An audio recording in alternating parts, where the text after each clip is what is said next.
أعوذ بالله من الشيطان الرجيم بسم الله الرحمن الرحيم الحمد لله رب العالمين الرحمن الرحيم مالك يوم الدين إياك نعبد وإياك نستعين اهدنا الصراط المستقيم صراط الذين أنعمت عليهم غير المغضوب عليهم ولا الضالين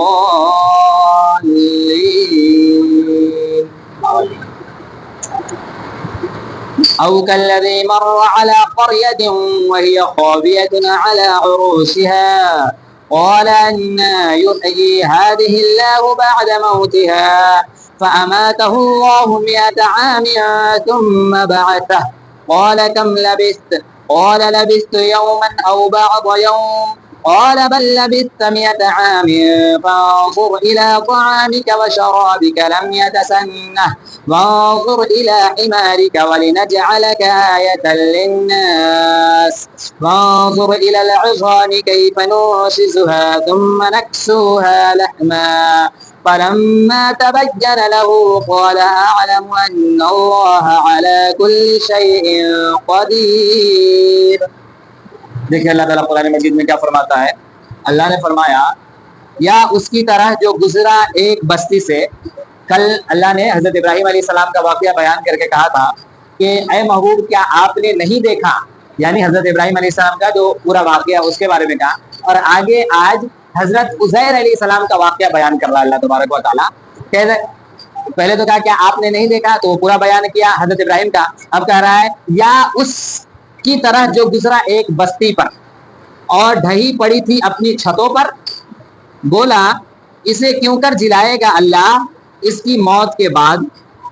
حضرت عزیر علیہ السلام جب فلسطین پہنچے اور فلسطین کے علاقے سے ان کا گزر ہوا تو کیا دیکھا کہ چھت نیچے گری ہوئی ہے اور اس کی دیواریں اس پر گری ہوئی ہیں.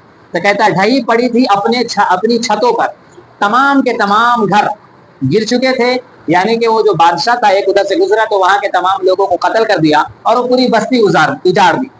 تو حضرت عزیر علیہ السلام گزرے وہاں پر, دیکھے کہ ساری چیزیں ختم ہو چکی ہے, تو انہوں نے کہا کہ اب اللہ اسے کیوں کر جلائے گا, اللہ تعالیٰ اس کے مرنے کے بعد اسے کیوں جلائے گا اور کیسے جلائے گا. دیکھیے تو اللہ تعالیٰ اسے جواب دے رہا اس کا. تو اللہ نے اسے مردہ رکھا 100 برس, پھر زندہ کر دیا. تو اس کو اسی وقت وہ سونے گئے, اٹھے ہی نہیں. وہ سونے گئے حضرت عزیر علیہ السلام تو اٹھے ہی نہیں, 100 برس تک سوتے رہے, 100 سال تک وہ سوتے رہے, پھر زندہ کر دیا. فرمایا تو یہاں کتنا ٹھہرا, یعنی یہ جو بستی سے تم آئے تھے کہیں سے اور جا رہے تھے, راستے میں جو بستی مل گئی ہے تو اس بستی میں تو کتنی دیر رکا ہے. کہا دن بھر ٹھہرا ہوں گا یا کچھ کم. وہ کتنی دیر سو چکے ہیں, 100 سال. اور وہ اللہ سے بات کر رہا ہے تو اللہ اس سے پوچھ رہا ہے کہ تو کتنے دنوں تک یہاں ٹھہرا. بولا 1 دن یا اس سے بھی کم. فرمایا نہیں تجھے 100 برس گزر گئے. اللہ نے فرمایا نہیں تجھے 100 برس گزر گئے. اور کہا کہ میں کیسے جانوں کہ 100 برس گزر گئے.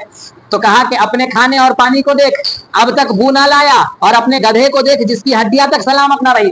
جو جس گدھے پر سوار ہو کر گئے تھے جہاں پہ باندھا تھا وہ گدھا ختم ہو گیا, سڑ گیا, کیونکہ اس کو کھانا پانی ملا ہی نہیں, وہ وہیں پہ سڑ گل کر کے ختم ہو گیا, اس کی ہڈی بھی باقی نہیں رہی. اور جو اپنے ساتھ کھانا لے گئے تھے وہ کھانا 100 سال تک سلامت رہا, اس میں کوئی بدبو نہیں آئی. تو اللہ نے کہا ان کے دل میں یہ خواہش نہیں کہ میں کیسے 100 برس رہا. مجھے تو معلوم ہے کہ میں جیسے میں رات کو سونے گیا, میں صبح اٹھ گیا, کوئی مجھے بولے کہ نہیں تم 10 بجے سے سو رہے ہو, تو میں مانوں گا نہیں مانوں گا, کیونکہ مجھے تو معلوم ہے کہ میں رات کو 10 بجے سونے گیا, صبح 4 بجے جاگ گیا. تو حضرت عزیر کو یہی لگا کہ میں تھوڑی 1 دن کے لیے یہاں ٹھہرا ہوں گا, تھوڑی دیر میں نیند آ گئی. تو کہا کہ اس کی دلیل کیا کہ میں 100 برس رہا. تو اللہ نے کہا کہ اپنا کھانا پانی دیکھ, کہ جو کھانا لایا تھا وہ کھانا ابھی بھی سلامت ہے اور اس میں سے کوئی بدبو نہیں آئی ہے. اور جو تم گدھا لائے تھے, جس گدھا پر بیٹھ کر آئے تھے, دیکھو اس گدھے کی ہڈی بھی سلامت نہ رہی. آگے فرمایا اور یہ اس لیے ہے کہ تجھے ہم لوگوں کے واسطے نشانی کرے, اور ان ہڈیوں کو دیکھ کیوں کر ہم انہیں اٹھان دیتے ہیں, پھر انہیں گوشت پہناتے ہیں, پھر یہ معاملہ اس پر ظاہر ہو گیا. تو حضرت عزیر علیہ السلام کو اس لیے یہ نشانیاں دکھائی اور یہ چیزیں کی کہ میں تجھے لوگوں کے لیے نشانی بناؤں, میں تجھے لوگوں کے لیے نشانی بناؤں. اور میں اسی طرح سے ہڈیوں پر گوشت چڑھاتا ہوں، اور میں اسی طرح سے جس طرح سے تجھے 100 سال مردہ رکھا پھر زندہ کر دیا، میں اسی طرح سے لوگوں کو قبر سے اٹھا کر کے میدان محشر میں سوال و جواب کے لیے کھڑا کر دوں گا۔ یہ کچھ مشکل نہیں ہے، یہ میرے لیے کچھ مشکل نہیں ہے۔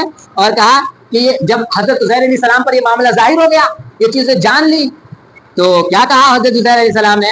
ظاہر ہو گیا، بولا میں خوب جانتا ہوں اللہ سب کچھ کر سکتا ہے۔ حضرت عزیر علیہ السلام نے کہا کہ میں جان لیا کہ اللہ سب کچھ کر سکتا ہے۔ اس میں ایک بات بتاتے ہیں آپ کو، اچھا اس آیت کے بعد بتا دیں گے، اس میں بھی وہی واقعہ ہے، دوسرا واقعہ ہے۔ تو وہ اللہ تعالیٰ کی تعریف شروع کر دی۔ اس سے کیا پتہ چلا کہ جب انسان کے پاس علم آتا ہے تو علم ایک نعمت ہے اور بہت بڑی نعمت ہے، تو وہ اللہ کا ذکر کرنا شروع کر دیتا ہے اور اللہ کی پاکی بولنا شروع کر دیتا ہے۔ اور اگر کوئی علم حاصل کر کے بھی اللہ کی پاکی نہیں بولتا ہے اور اللہ کی بارگاہ میں نہیں آتا ہے، یوں ہی گھوم پھر رہا ہے، تو اس کے پاس علم تو ہے لیکن وہ علم اس کو فائدہ نہیں دے رہا ہے، تو ایسا علم اس کے لیے بیکار ہے۔ ہاں اس کو اتنا فائدہ ہوگا کہ دنیا میں وہ عقل مند ہے، ہوش مند ہے، دنیا کی باتوں کو وہ سمجھ لے رہا ہے، جاہلوں کے مقابلے میں اس کو یہ فائدہ ہے۔ لیکن کہیے گا اس کے دینی معاملے میں اس کو وہ علم کوئی فائدہ نہیں دے رہا، وہ علم اس کو بیکار ہے، وہ بیکار ہے، وہ علم اس کے لیے ایسا ہے جیسے گدھے پر کتاب لادا ہو۔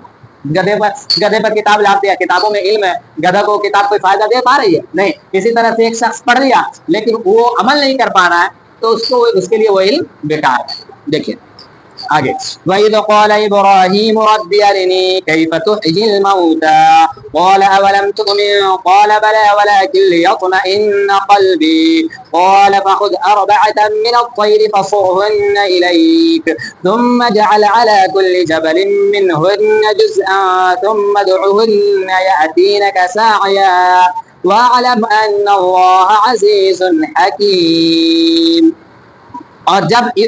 اور جب عرض کی ابراہیم نے، اے رب مجھے دکھا دے تو کیوں کر مردے جلائے گا، یعنی اے اللہ، ابراہیم علیہ السلام کے دل میں یہ خواہش پیدا ہوئی کہ اللہ تعالیٰ مردہ زندہ کیسے کرتا ہے۔ حالانکہ وہ نبی تھے، ان کو یقین تھا کہ اللہ ہر چیز کرتا ہے، حضرت عزیر علیہ السلام کو بھی سب چیز کا یقین تھا، لیکن ایک ہوتا ہے حق الیقین اور ایک ہوتا ہے عین الیقین، یعنی ایک یہ یقین ہے، ہمارا سب کا یقین ہے کہ اللہ ایک ہے، یہ یقین ہے، یہ حق الیقین ہے۔ ایک ہوتا ہے عین الیقین، یعنی دیکھ کر کے یقین کرنا۔ ایک ہوتا ہے مان کر کے یقین کرنا، جو ہم نے اللہ کو مان کر کے یقین کر لیا، رسول اللہ کو مان کر کے یقین کر لیا، یہ حق الیقین۔ اور ایک ہوتا ہے اللہ کو دیکھ کر کے یقین کرنا۔ تو حضرت ابراہیم علیہ السلام اور ابھی جو ذکر ہوا حضرت عزیر علیہ السلام کو، تو وہ حق الیقین کے دنیا میں تو تھے کہ وہ مانتے سب کچھ تھے، لیکن وہ دیکھے نہیں تھے، اس لیے ان کے دل میں اس طرح کی بات پیدا ہو گئی، کیونکہ وہ بھی آخرکار انسان تھے نا، دنیاوی لیول پہ وہ بشر تھے نا، نبی رحمت بھی صلی اللہ تعالیٰ علیہ وسلم بشر تھے نا۔ یہ الگ بات ہے کہ اللہ نے ان کو نور سے پیدا کیا، اللہ، کیونکہ اگر بشر نہیں ہوتے تو ہم تک پیغام کیسے لاتے، ہم تک پیغام کیسے پہنچاتے؟ تو وہی، وہ تو ابراہیم علیہ السلام وہ نبی تھے، ان کو یقین تھا لیکن حق الیقین تھا، وہ مانتے تھے لیکن آنکھوں سے دیکھا نہیں تھا، اس لیے وہ عین الیقین کی دنیا میں نہیں تھے، تو اس کا ذکر ہے۔ اور جب عرض کی ابراہیم نے، یہ حضور کو ساری باتیں اللہ فرما رہا ہے کہ، اور ابراہیم علیہ السلام کا واقعہ سنا رہا ہے، اور یہ قرآن مجید میں اللہ نے فرمایا، جگہ جگہ پر آپ پڑھ رہے ہیں، 3-4 پارے پڑھے ہیں، جگہ جگہ پر آپ دیکھ رہے ہیں پچھلی امت کا ذکر، پچھلے لوگوں کے، پچھلے نبیوں کا ذکر، پچھلے ولیوں کا ذکر، یہ چیزیں اللہ نے فرمایا کہ میں یہ چیزیں اس لیے بیان کرتا ہوں کہ تمہارے ایمان میں مضبوطی آئے۔ یہ چیزیں بیان کرنے کا مقصد اللہ نے کیا بیان کیا کہ میں تمہارے ایمان میں مضبوطی لانا چاہتا ہوں، دیکھا تو۔ اور جب ابراہیم نے عرض کیا اے میرے رب مجھے دکھا دے تو کیوں کر مردے جلائے گا، فرمایا تجھے کیا یقین نہیں، اللہ خود فرما رہا ہے کیا تجھے یقین نہیں؟